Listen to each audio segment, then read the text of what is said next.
2017 সাল একটা ছোট গেম, সীমিত গ্রাফিক্স, সাধারণ কিছু ক্যারেক্টার, কিন্তু সেই গেমটাই ধীরে ধীরে হয়ে উঠল কোটি কোটি গেমারের আবেগ, সময় আর সুস্মিত স্মৃতির। আজ আমরা যে ফ্রি ফায়ার দেখি সেখানে আছে আলোকিত স্ক্রিন, শক্তিশালী ক্যারেক্টার, ভয়ঙ্কর স্কিল আর বিশ্বমঞ্চের ই স্পোর্টস। কিন্তু আপনি কি মনে করতে পারেন সেই পুরনো বারমুডা ম্যাপ, প্রথম বুয়াইয়ের আনন্দ, বন্ধুর সাথে রাত জেগে খেলার স্মৃতি? আজকের ভিডিওতে আমরা ফিরে যাব 2017 সাল থেকে আজ পর্যন্ত ফ্রি ফায়ারের প্রতিটা আপডেট, প্রতিটা বড় পরিবর্তন, গেম প্লে থেকে গ্রাফিক্স, ক্যারেক্টার থেকে ই স্পোর্টস, সবকিছুর পেছনের গল্প নিয়ে। হয়তো ভিডিওটা একটু বড় হতে পারে, কিন্তু যারা ফ্রি ফায়ারকে মন থেকে ভালোবাসেন তারা ভিডিওটার শেষ পর্যন্ত দেখবেন। এটা শুধু একটা গেমের ইতিহাস না, এটা আমাদের একটা প্রজন্মের গল্প। তাহলে চলুন শুরু করা যাক। 23 আগস্ট 2017 দিনটি ছিল যখন ফ্রি ফায়ার প্রথমবার বিশ্বের সামনে লঞ্চ হয়। সিঙ্গাপুরে যখন গেমটি লঞ্চ হয়েছিল তখন এটির লোগো দেখতে এমন ছিল এবং প্রথম ডিসপ্লে লবিটাও ছিল একেবারেই আলাদা। তখন অ্যাডাম নামের কোনো ক্যারেক্টার ছিল না, বরং অন্য একটি ক্যারেক্টার ব্যবহার করা হতো। ফ্রি ফায়ারের প্রথম লবি দেখতে ছিল এমনই। তখনকার গেম প্লের গ্রাফিক্স ছিল পুরো ইয়েলো লাইট কালারের এবং খুবই লাইট ভার্সনের।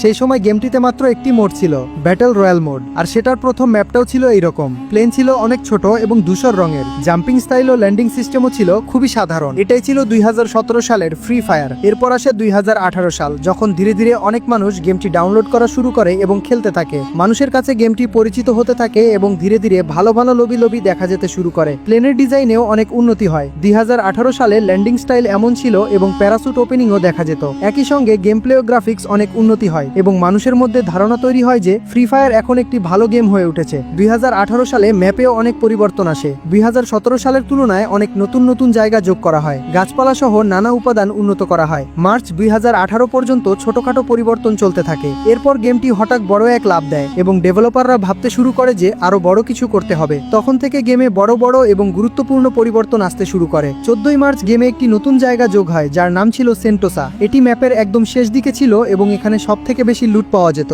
খুবই দ্রুতই খেলোয়াড়দের কাছে সেন্টোসা জনপ্রিয় হয়ে ওঠে। সমুদ্র থেকে আলাদা করে এটিকে একটি বিশেষ স্থানে রাখা হয়েছিল। এরপর 21 মার্চ গেমে নিকিতা নামের একটি নতুন ক্যারেক্টার আসে যাকে মানুষ খুবই পছন্দ করেছিল। এরপর আরো 4টি ক্যারেক্টার যোগ হয়, কেলি, অলবা, অ্যান্ড্রু এবং ফোর্ড। এভাবেই ধীরে ধীরে ক্যারেক্টারের সংখ্যা বাড়তে থাকে এবং ক্যারেক্টার সিস্টেম গেমের ভেতরে পুরোপুরি ঢুকে যায়। 24 মার্চ 2018-তে গেমে ক্যারেক্টার ইমোট যোগ করা হয় যা লবিতে দেখা যেত। নতুন ক্যারেক্টার নিয়ে লবিতে দাঁড়ালে ডিফল্ট ইমোট অটো শো করত। এই ফিচারটি গেমে আসা শুরু করে 24 মার্চ 2018 থেকে। এরপর মার্চ মাসে গেমের র্যাঙ্ক সিস্টেম যোগ করা হয় যা গেমের গ্রোথে বড় ভূমিকা রাখে। হিরোইক র্যাঙ্কে পৌঁছানোর জন্য মানুষ আরো বেশি খেলতে শুরু করে। এরপর আসে এপ্রিল মাস। 2 এপ্রিল গেমে ইউএভি সিস্টেম লঞ্চ হয় যার মাধ্যমে যে কোনো প্লেয়ারের লোকেশন ডিটেক্ট করা যেত। 10 এপ্রিল ল্যান্ডিং এর জন্য সার্ফবোর্ড রিলিজ করা হয় যার মাধ্যমে সার্ফবোর্ড ব্যবহার করে ল্যান্ড করা যেত। 20 এপ্রিল গেমে একটি নতুন গান আসে যার নাম ছিল MP79, যেটাকে তখন M79 নামে সবাই চিনত। এপ্রিল মাসে গেমে মাশরুম সিস্টেম যোগ হয় যেখানে একসাথে লেভেল 1, লেভেল 2 এবং লেভেল 3 মাশরুম দেখা যেত। এগুলোর মাধ্যমে ইপি গেইন করা যেত যার ফলে মানুষের আগ্রহ আরো বেড়ে যায়। এরপর আসে মে মাস। 2 মে 2018-তে গেমে MP34 নামের একটি নতুন গান প্রথমবারের মতো রিলিজ হয়। 7 মে পারগ্রিড 3 ম্যাপস লঞ্চ করা হয় যেখানে অনেক নতুন নতুন জায়গা দেখা যায়। এই ম্যাপটি পুরনো প্লেয়ারদের জন্য এখনো একটি নস্টালজিক স্মৃতি, কারণ তখন অনেক সুন্দর লোকেশন যোগ করা হয়েছিল যেগুলো বর্তমান সময়ে আর নেই। এরপর 18 মে গেমে টুকটুক গাড়ি যোগ করা হয় যা দেখতে ছিল ঠিক এইরকম। টুকটুক গাড়ি গেমে রিলিজ হয়েছিল 18 মে 2018 তারিখে। এরপর এই গেমে এলিট পাসের যাত্রা শুরু হয় এবং 24 মে 2018-তে প্রথমবারের মতো ফার্স্ট এলিট পাস দেখা যায়। এলিট পাস সাবস্ক্রিপশন নেওয়ার ফলে খেলোয়াড়রা অনেক বেশি বেনিফিট পেতে শুরু করে। বিভিন্ন বান্ডেলের পাশাপাশি অনেক আইটেম খুব কম ডায়মন্ডে পাওয়া যেত। এর মাধ্যমে গেমে এলিট পাস সিস্টেম চালু হয় এবং এক ধরনের রেভলিউশন শুরু হয়ে যায়। এরপর আসে জুন মাস। 6 জুন 2018-তে গেমে একটি নতুন গান যোগ হয় যার নাম ছিল ফেমাস। এই গানটি খেলোয়াড়দের কাছে বেশ জনপ্রিয় হয়ে ওঠে। এরপর এই গেমে ইভেন্ট সিস্টেম সূচনা হয়। 15 জুন 2018-তে প্রথম ইভেন্ট শুরু হয় যেখানে ফুটবল ড্রেস থিমের জার্সি দেখা যায়। একসাথে অনেক জার্সি যোগ হয় এবং এগুলো খেলোয়াড়দের ভীষণ পছন্দ হয়। এই জার্সিগুলো রিটার্ন পরবর্তীতেও বারবার আসতে থাকে। এই সময় থেকে গেমটি দ্রুত প্রোগ্রেস করতে শুরু করে। ফ্রি ফায়ারের ডেভেলপাররা আরো উন্নত লবি ডিজাইন আনতে থাকে। ফুটবল থিমের লবিটি ছিল সেই সময়ের অন্যতম সেরা লবি। এরপর 19 জুন গেমে কালা নামের একটি নতুন ক্যারেক্টার যোগ হয় যা খুব দ্রুত জনপ্রিয় হয়ে ওঠে। এই ক্যারেক্টার মাত্র 2 ঘুষিতেই শত্রুকে নক আউট করতে পারত। এরপর 21 জুন গেমে অটো আপগ্রেড লেভেল সিস্টেম আসে, শত্রুকে ডিটেক্ট করতে সাহায্য করত। আর এরপর 17 আগস্ট গেমে প্রথমবারের মতো মিষ্টি শপ আসে। মিষ্টি শপে তখন নানা ধরনের রিওয়ার্ড পাওয়া যেত যার মধ্যে ফোনের মতো প্রাইজ অন্তর্ভুক্ত ছিল। 29 আগস্ট গেমে একটি নতুন গান যোগ হয় যার নাম ছিল এক্সম্যান। পরবর্তীতে এই গানটি খেলোয়াড়দের মধ্যে বেশ জনপ্রিয় হয়ে ওঠে এবং অনেকেই এটি ব্যবহার করতে শুরু করে। একই মাসে গেমে ক্যারেক্টার লিঙ্ক আপ সিস্টেম আসে যেখানে একসাথে একাধিক ক্যারেক্টারের প্যাসিভ স্কিল যুক্ত করে ব্যবহার করা যেত। এই সিস্টেমটি র্যাঙ্ক ম্যাচ খেলতে খেলোয়াড়দের অনেক সাহায্য করে। এছাড়াও গেমে ব্যাট নামের একটি মেলি অস্ত্র যোগ হয়, যা প্রথমবার 7ই আগস্ট দেখা গিয়েছিল। এভাবেই ধীরে ধীরে গেমটি দ্রুত প্রোগ্রেস করতে থাকে এবং নতুন নতুন সিস্টেম, নতুন গান এবং নানা ফিচার্সের কারণে মানুষের মনে জায়গা করে নেয়। অনেকেই গেমটি ডাউনলোড করতে শুরু করে এবং এর সঙ্গে গভীরভাবে যুক্ত হয়ে পড়ে। এই সময় থেকে বলা যায় ফ্রি ফায়ার তার পিক সময়ের দিকে এগোতে শুরু করে। এরপর আসে সেপ্টেম্বর মাস। এ সময়ে ফ্রি ফায়ারের ডেভেলপাররা আরও উন্নত কাজ শুরু করে। 9 সেপ্টেম্বর 2018-তে গেমে দুটি নতুন জায়গা যোগ হয়, ক্লক টাওয়ার এবং রিম নাম ভিলেজ। শুরুতে এই জায়গাগুলো ছিল না, পরে যোগ হওয়ার পর এগুলো খেলোয়াড়দের মধ্যে খুবই জনপ্রিয় হয়ে ওঠে। 10ই সেপ্টেম্বর 2018 সালে গেমে প্রথমবার একটি নতুন মোড আসে, যার নাম ছিল ডেথ রাইজিং মোড। এই মোডে গাড়ি ব্যবহার করে মিসাইল ছুড়ে শত্রু মারার সুযোগ থাকায় এটি দ্রুত জনপ্রিয় হয়। 11ই সেপ্টেম্বর 2018-তে পুরো পার্গেট ম্যাপ পরিবর্তন করে নতুন পার্গেটি ম্যাপ আনা হয়, যা আজ পর্যন্ত গেমে চালু রয়েছে। 18ই সেপ্টেম্বর 2018-তে মোটর ভেহিকেল এন্ট্রি হয় এবং মোটর বাইক গেমে যোগ করা হয়, যেটি খেলোয়াড়দের খুবই পছন্দ হয়। এরপর 24শে সেপ্টেম্বর 2018-তে সার্ফবোর্ড যোগ করা হয়, যার মাধ্যমে পানির উপরে সার্ফ করা সম্ভব। এরপরে আসে অক্টোবর মাস। 22শে জানুয়ারি প্রথমবারের মতো গেমে পেট সিস্টেম চালু হয় এবং কিটি নামের প্রথম পেট যুক্ত করা হয়। এর মাধ্যমে গেমে পেটের যাত্রা শুরু হয়। 23শে জানুয়ারি 2019-এ গ্রেভিয়ার্ড নামের একটি নতুন জায়গা গেমে যুক্ত হয়, যা খেলোয়াড়দের বেশ পছন্দ হয়। একই সঙ্গে A94 নামের একটি নতুন গান আসে, যেখানে একাধিক অ্যাটাচমেন্টের ব্যবহার করা যেত। সেদিনই ট্রিটমেন্ট গানও যুক্ত হয়, যার মাধ্যমে নিজের ট্রিটমেন্টকে হিল করা যেত এবং এইচপি বাড়ানো সম্ভব হতো। আর এরপর গেমে একের পর এক ইভেন্ট, নতুন গান, স্কিন এবং গ্রেনেড স্কিন আসতে থাকে এবং ফ্রি ফায়ার ধীরে ধীরে আরো উন্নত হতে থাকে।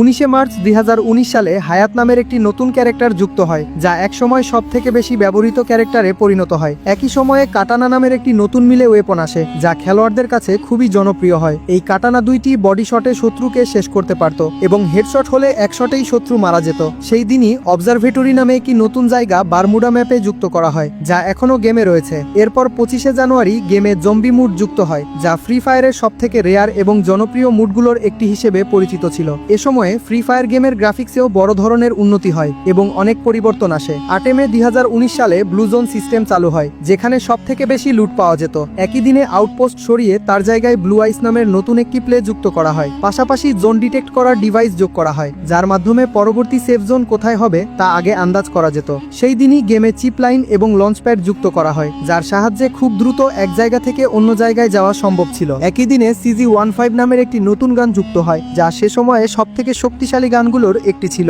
এবং 100টেই শত্রুকে মারতে পারত।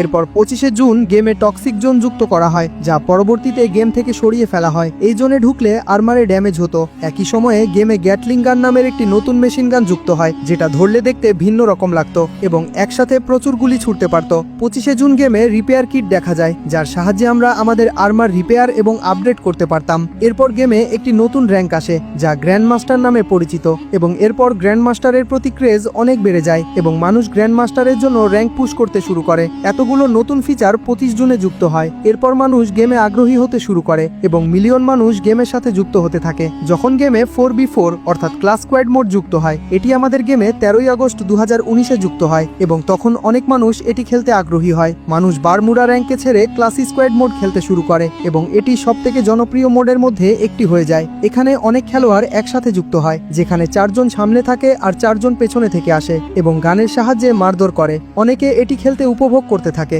এবং আগ্রহী হয়। এর ফলে ধীরে ধীরে প্রোগ্রেস করতে থাকে। 6 সেপ্টেম্বর 2019-এ গেমে লেভেল 4 এর হেলমেট আসে। এরপর একটি ছোট মিনি লঞ্চার যুক্ত হয়, যার সাহায্যে আমরা ছোট গ্রেনেড বের করতে পারি। এটি ড্যামেজ দেয়। এরপরে প্লাজমা গান আসে, যা মেশিন গান হিসেবে ব্যবহার করা যেত এবং চার্জ শেষ করলে শত্রুকে মারত। তবে আজকের দিনে এই গানটির কোনো ব্যবহারযোগ্যতা নেই। এরপর নতুন একটি ক্যারেক্টার আসে, যার নাম হচ্ছে জোসেফ। এটি ড্যামেজ দেওয়ার সময় আরো দ্রুত দৌড়াতে পারত। একই দিনে গ্লাইডারও যুক্ত হয়, যার সাহায্যে খেলোয়াড় যে কোনো উঁচু জায়গায় উঠতে পারত এবং গেম আরো মজার হয়ে ওঠে। এরপর একটি গ্রেনেড লঞ্চার আসে, যা দূর থেকে গ্রেনেড লঞ্চ করতে পারত এবং শত্রুকে ড্যামেজ দিত। 25শে অক্টোবর 2019-এ নতুন একটি গান লঞ্চ হয়, যার নাম হচ্ছে M1887। এটি একটি শক্তিশালী গান হিসেবে প্রমাণিত হয় এবং খেলোয়াড়রা এটিকে সবথেকে বেশি পছন্দ করতে শুরু করে, কারণ এটির মাত্র 2 গুলিতে শত্রুকে মারা যেত।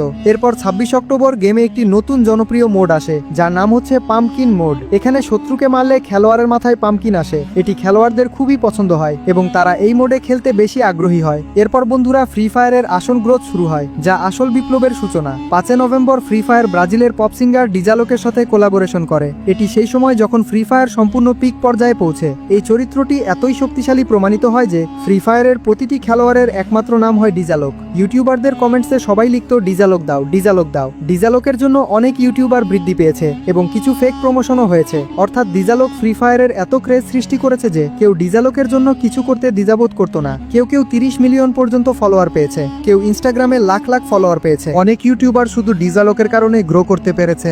ডিজালক এতই শক্তিশালী চরিত্র প্রমাণিত হয় এবং প্রতিটি ফ্রি ফায়ারের খেলোয়াড়ের নামে এটি যুক্ত থাকে। এটি গেমে 5 নভেম্বর 2019 সালে আসে। এই গ্রোথকে লক্ষ্য করে ফ্রি ফায়ার ই স্পোর্টসের সূচনা করে এবং ই স্পোর্টসের প্রথম ওয়ার্ল্ড কাপ 9 নভেম্বর 2019 অনুষ্ঠিত হয়। এরপর ফ্রি ফায়ার ই স্পোর্টসে আরও এগিয়ে যায়। তারপর আসে 2020 সাল। 2020 সাল থেকে আরও ইন্টারেস্টিং ঘটনা ঘটতে শুরু করে। যেহেতু আজকের ভিডিওটি অনেক বড় হয়ে গিয়েছে, তাই ফ্রি ফায়ারের পরবর্তী গল্প আমরা নেক্সট পার্টে জানবো। কারা কারা পর্ব 2 দেখতে চান কমেন্টে জানান এবং আপনি যদি ফ্রি ফায়ার পছন্দ করেন তাহলে কমেন্ট বক্সে অবশ্যই একটি লাভ রিয়েক্ট দিবেন।